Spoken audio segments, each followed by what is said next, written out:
The tributes that are pouring in overnight, remembering the legendary comedian Don Rickles. Fans leaving flowers at his star on the Hollywood Walk of Fame. The comic passed away from kidney failure at the age of 90.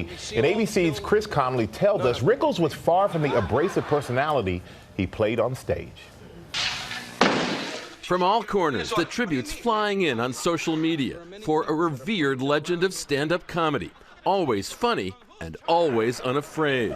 Clint, I say it, nobody else has said it, and I say it from my heart. You're a lousy actor. From the 60s onward, insult comic Don Rickles made America laugh by going after his own audience, biting the hand that fed him. I do want to say, those of you that ate the fish, you will die. Zingers from the comic known as Mr. Warmth, so often aimed at entertainment's loftiest figures back then, and hitting the mark.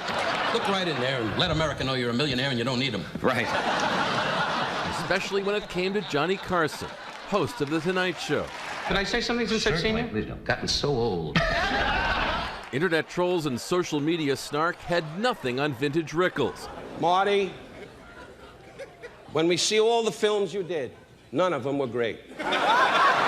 He'd stand before Hollywood royalty of the time and let him have it. Well, why am I here tonight, Jerry? Because you could get hot again.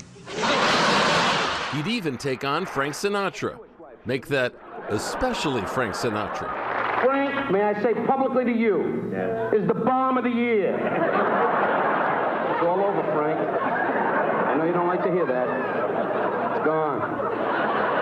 He'd appear on network sitcoms and later flourish in films, with a small role in Casino and as the voice of Mr. Potato Head in the Toy Story movies.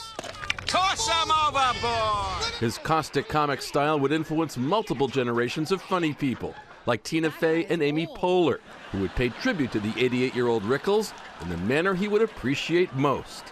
And after seeing Don Rickles perform when I was little, I knew what I wanted to be. A short, bald Jewish man. Bob Newhart made the claim that he was my closest friend. I have never met Bob Newhart.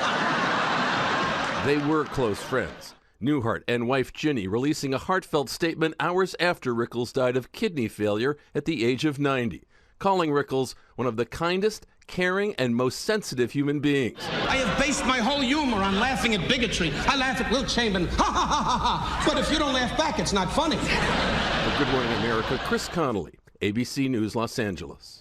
And Jimmy Kimmel also paid tribute to Rickles overnight, praising the comedian as probably the greatest talk show guest of all time. And we're going to take a look at one of Jimmy's favorite moments with Don.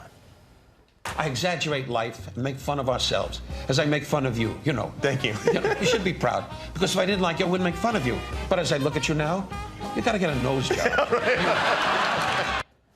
Well, you could see the admiration in Jimmy's eyes right there. Yeah, he was loved, he will be missed, but most of all, he still has us laughing. Absolutely. And that was the goal. And every comedian, we know so many comedians, and every one of them put him up on a pedestal. He really inspired a generation, so he will be missed. Absolutely.